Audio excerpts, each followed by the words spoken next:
Hello दोस्तों, मैं पवन भाटी आपके अपने YouTube channel JDB online study में आपका हार्दिक स्वागत करता हूं।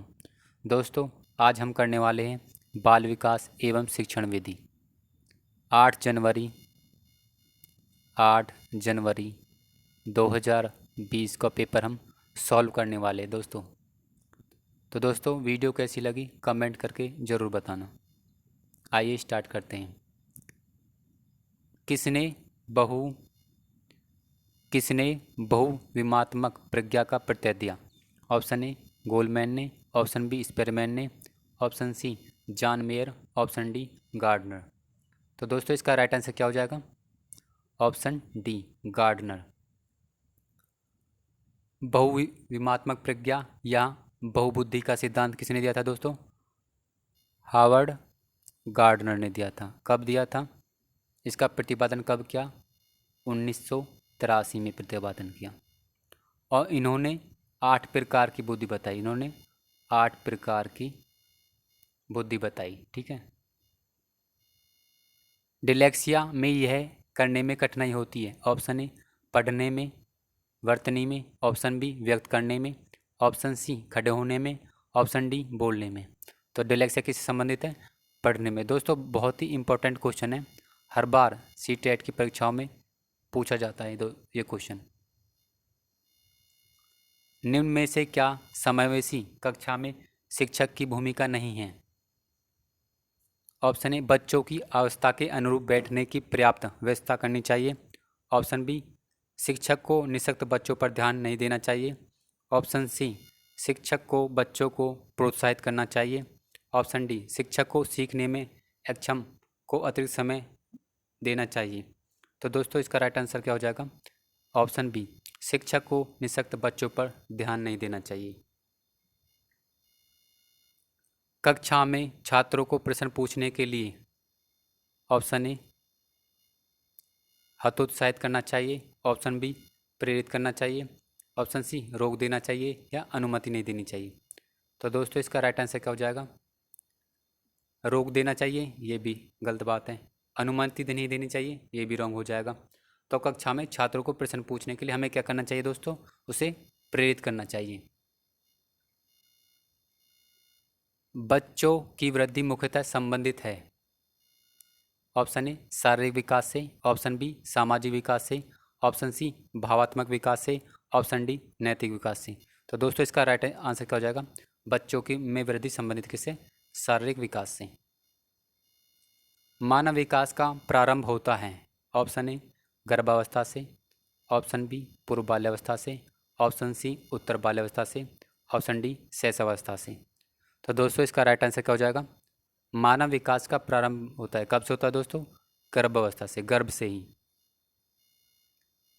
यदि शिक्षक कक्षा में एक छात्र को सम्यात्मक बालक के रूप में पाता है तो उसे बच्चों को दंड देना चाहिए, ऑप्शन बी बच्चों को नज़रअंदाज कर देना चाहिए, ऑप्शन सी बच्चों को परामर्श देनी चाहिए, ऑप्शन डी तत्काल घर वापस भेज देना चाहिए।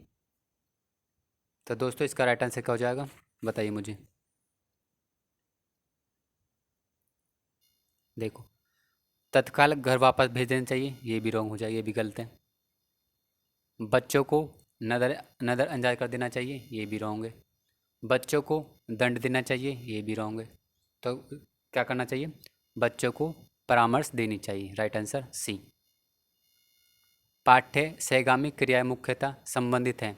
ऑप्शन ए शैक्षिक संस्थानों के विकास से, ऑप्शन बी छात्रों के सर्वांगीण विकास से, ऑप्शन सी छात्रों के वृत्तिक विकास से, ऑप्शन डी छात्रों के मानसिक विकास से। तो दोस्तों, इसका राइट आंसर क्या हो जाएगा? छात्रों के सर्वांगीण विकास से। पाठ्य सहगामी क्रिया किससे संबंधित है? छात्रों के सर्वांगीण विकास से। द कंडीशन ऑफ लर्निंग पुस्तक के लेखक है। Option A Thorndike, option B BF Skinner, option C RM Gagne, option D Pavlov. तो दोस्तों, इसका राइट आंसर क्या हो जाएगा? RM गेने। द कंडीशन ऑफ लर्निंग पुस्तक के लेखक कौन है? RM गेने। दोस्तों, थाइंडाइक की एक महत्वपूर्ण पुस्तक है, कौन सी? Animal intelligence. कौन सी दोस्तों? थार्नडाइक की एनिमल इंटेलिजेंस। और क्या है इसकी? The psychology of arithmetic. The psychology of arithmetic. किशोरावस्था बड़े संघर्ष, तनाव, हमला व विरोध की अवस्था है। यह कथन है किसका है? जरसील्ड का, ऑप्शन बी स्टेनले हॉल का, option B Simpson, option D Crow and Crow. तो दोस्तों इसका राइट आंसर क्या हो जाएगा? किशोरावस्था बड़े संघर्ष, तनाव, हमला, विरोध की अवस्था है। तो दोस्तों इसकी क्या है? स्टेनले हॉल का। क्रो एंड क्रो क्या कहता है दोस्तों? इनकी भी देख लो। क्रो एंड क्रो क्या कहता है? किशोर ही वर्तमान की शक्ति और भावी आशा को प्रस्तुत करता है। क्रो ने क्या कहा है दोस्तों? किशोर ही वर्तमान की शक्ति और भावी आशा को प्रस्तुत करता है। सूक्ष्म शिक्षण के भारतीय प्रतिमान में कुल कितना समय लगता है? तो दोस्तों option A 36 minute, option B 40 minute, option C 45 minute, option C 30 minute. तो दोस्तों इसका राइट आंसर क्या हो जाएगा? बताइए मुझे। दोस्तों इसका राइट आंसर हो जाएगा ऑप्शन ए 36 मिनट। कैसे कैसे होती है दोस्तों ये? 6 मिनट हमारी होती है पाठ योजना की। 6 मिनट कितनी होती है? पाठ योजना की। और 6 मिनट पाठ योजना की। और 6 मिनट कितनी होती है? शिक्षण की होती है। और 6 मिनट कितनी किसकी होती है? प्रतिपुष्टि। 6 मिनट प्रतिपुष्टि। दोस्तों दोबारा से देख लिए।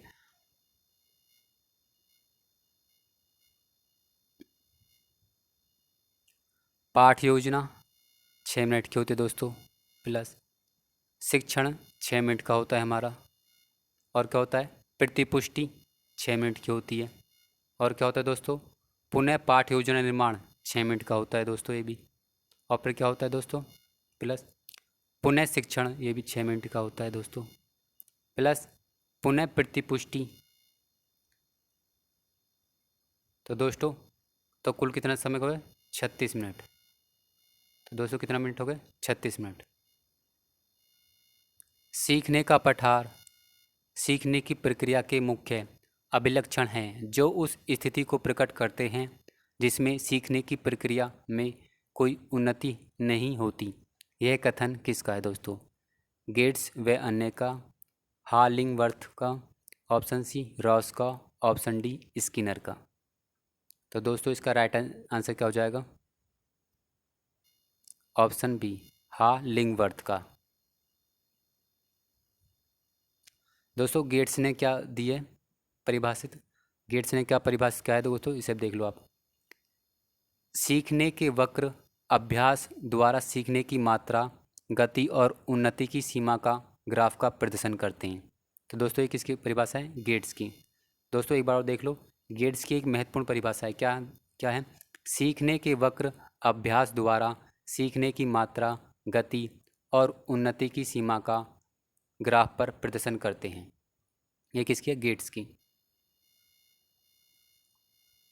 पाठ्य सहगामी क्रिया मुख्यतः संबंधित है। ऑप्शन ए शैक्षिक संस्थानों के विकास से, ऑप्शन बी छात्रों के सर्वांगीण विकास से, ऑप्शन सी छात्रों के व्यक्तित्व विकास से, ऑप्शन डी छात्रों के मानसिक विकास से। दोस्तों आपने पहले पढ़ चुका है, तो दोस्तों इसका राइट आंसर क्या हो जाएगा? बताइए मुझे। छात्रों के सर्वांगीण विकास से। निम्न में से किसने अधिगम सिद्धांत का प्रतिपादन नहीं किया? Option A Kohler, option B Skinner, option C B M. Bloom, option D Thorndike. तो दोस्तों इसका राइट आंसर क्या हो जाएगा? Option C. Option C B M. Bloom. तो अधिगम के सिद्धांत के प्रतिपादक कौन है? कोहलर ने दिया था, स्किनर ने दिया था और थार्नडाइक ने। तो किसने नहीं दिया? ब्लूम ने नहीं दिया।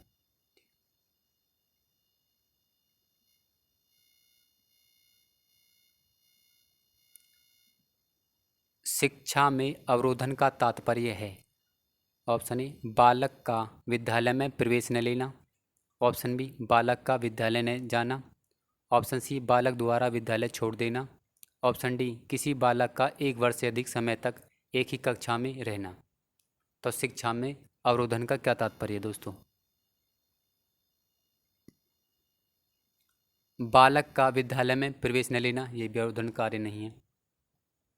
बालक का विद्यालय न जाना, बालक द्वारा विद्यालय छोड़ देना, किसी बालक का 1 वर्ष से अधिक समय तक एक ही कक्षा में रहना, तो ये क्या होता है बच्चों? अवरोधन। जब बच्चा एक ही कक्षा में 1 वर्ष से अधिक बार रहता है तो उसे क्या कहते हैं हम? अवरोधन। निम्न में से किस कौशल में पूर्व ज्ञान का परीक्षण आता है? ऑप्शन ए उद्दीपन परिवर्तन कौशल, ऑप्शन बी प्रस्तावना कौशल, ऑप्शन सी समापन कौशल, ऑप्शन डी प्रदर्शन कौशल। तो दोस्तों इसका राइट आंसर क्या हो जाएगा? ऑप्शन बी प्रस्तावना कौशल। स्तंभ ए तथा स्तंभ बी को सुमेलित कीजिए। तो दोस्तों ये दे रखी है, इन्हें बताना है आपको। एनिमल इंटेलिजेंस,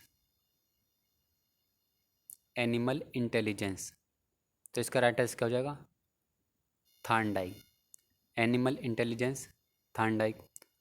पुनर्बलन की अनुसूची किसने दी थी दोस्तों? ये स्किनर ने।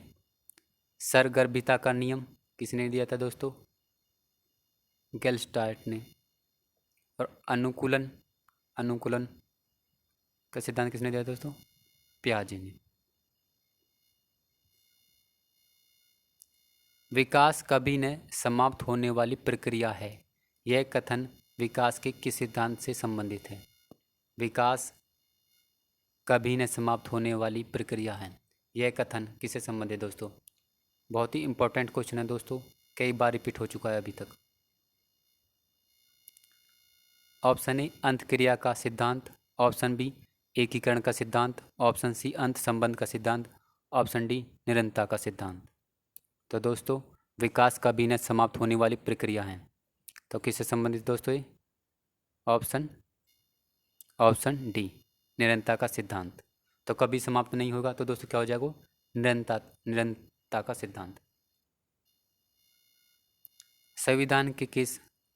संविधान के किस संशोधन में शिक्षा एक मौलिक अधिकार बन गई है? ऑप्शन ए 86वें संशोधन, ऑप्शन बी 25वें संशोधन, ऑप्शन सी 52वें संशोधन, ऑप्शन डी 22वें संशोधन।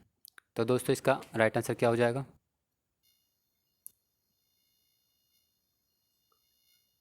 शिक्षा एक मौलिक अधिकार बनी है, कौन से संविधान संशोधन में दोस्तों?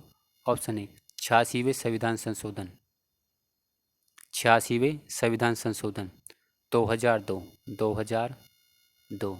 इसमें दोस्तों 6 से 14 तक के बच्चों को निःशुल्क 6 से 14 तक के बच्चों को निःशुल्क शिक्षा दी जाती है। अभिप्रेरणा के मूल प्रवर्तक सिद्धांत के प्रतिपादक कौन थे? Option A McDougall, option B Abraham Maslow. तो दोस्तों इसका राइट आंसर क्या हो जाएगा? Option A.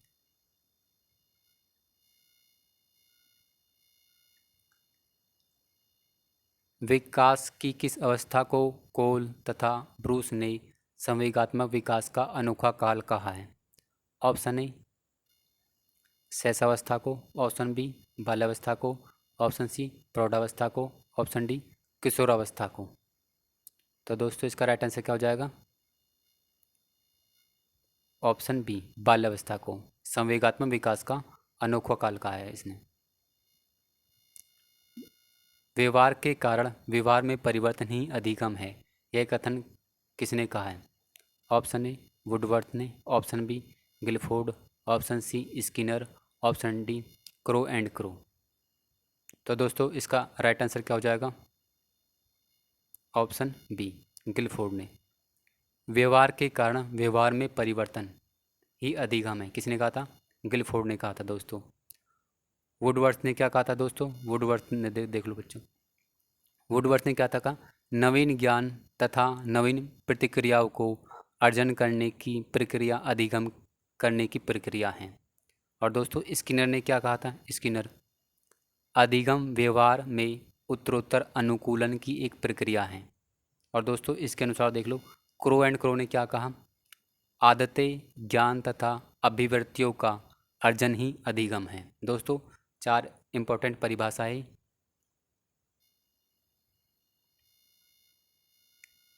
ब्रूनर, दोस्तों ये आपको बताना है, सूची फर्स्ट और सूची 2 दी गई है, इसका मिलान करना है आपको कौन सी ठीक है इसमें। ब्रूनर, तो दोस्तों इसका संप्रत्यय, उपलब्धि, शिक्षण, प्रतिमान। आसुबेल, दोस्तों इसका राइट आंसर क्या हो जाएगा, अधिग्रम, संगठक, शिक्षण, प्रतिगम। ग्लेजर, ग्लेजर क्या है, बुनियादी शिक्षण प्रतिमान। ग्लेजर क्या है, बुनियादी शिक्षण प्रतिमान। गार्डनर, साइनेटिक्स शिक्षण प्रतिमान। साइनेटिक्स शिक्षण प्रतिमान। दोस्तों इसका राइट आंसर हो जाएगा ऑप्शन ए। Option A. समस्या समाधान का प्रथम चरण है। ऑप्शन ए आंकड़ा संग्रहण। ऑप्शन बी समस्या की पहचान। ऑप्शन सी परिकल्पना का परीक्षण। ऑप्शन डी परिकल्पना का निर्माण। दोस्तों समस्या समाधान का पहला चरण क्या होता है दोस्तों? दोस्तों बताइए मुझे, समस्या समाधान का पहला चरण कौन सा होता है? समस्या की पहचान करना। पहला चरण क्या हमें? समस्या की पहचान करना। समस्या समाधान के 5 चरण होते हैं दोस्तों। पहला है हमें समस्या की पहचान करनी है, सेकंड है परिकल्पना का निर्माण करना है, और तथ्यों का संकलन, थर्ड पे है तथ्यों का संकलन या आंकड़ा संग्रह करना तथा विश्लेषण करना, और चौथा है परिकल्पना का विशिष्ट परिस्थितियों में परीक्षण करना। तो कितने चरण हैं? 5 चरण होते हैं दोस्तों। बालकों का अधिगम सर्वाधिक प्रभावशाली होगा जब पढ़ने लिखने व गणितीय कुशलताओं पर ही बल होगा। ऑप्शन बी बालकों का संज्ञानात्मक, भावात्मक तथा मनोचालक पक्षों का विकास होगा। ऑप्शन सी शिक्षण व्यवस्था एकाधिरवादी होगी। ऑप्शन डी है दोस्तों, इसका और देख लो क्या है। शिक्षक अधिगम प्रक्रिया में आगे होकर बालकों का निष्क्रिय रखेगा। दोस्तों इसका राइट आंसर क्या हो जाएगा? 24 का, बताइए मुझे। इसका राइट आंसर हो जाएगा दोस्तों, बालकों का संज्ञात्मक, भावात्मक तथा मनोचालक पक्षों का विकास होगा। ऑप्शन बी बालकों का संज्ञानात्मक, भावात्मक, मनोचालक पक्षों का विकास होगा।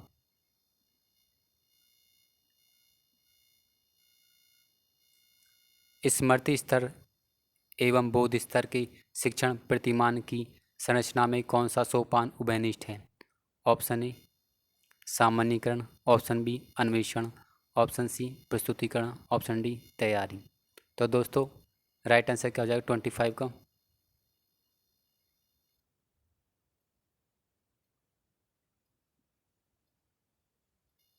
दोस्तों इसका राइट आंसर हो जाएगा ऑप्शन सी प्रस्तुतिकरण।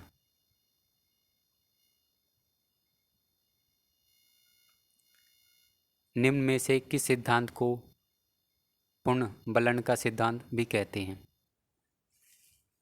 ऑप्शन ए शास्त्रीय अनुबंध सिद्धांत, ऑप्शन बी उद्दीपक उद्दीपक अनुक्रिया सिद्धांत, ऑप्शन सी सूझ का सिद्धांत, ऑप्शन डी क्रिया प्रस्तुत अनुबंध सिद्धांत।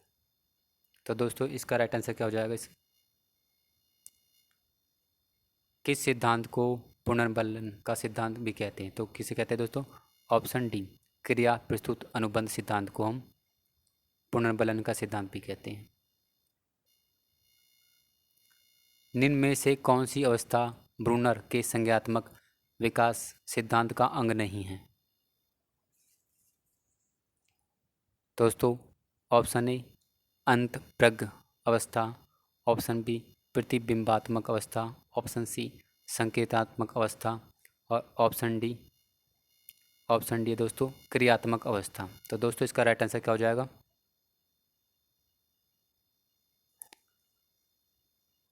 दोस्तों इसका राइट आंसर हो जाएगा अंतःप्रज्ञ अवस्था।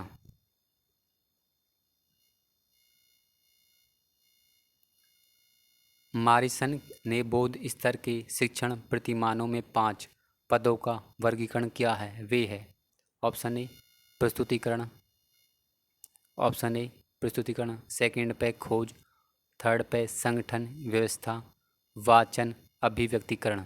तो दोस्तों इसका सही क्रम लगाना है आपको, क्या हो जाएगा दोस्तों।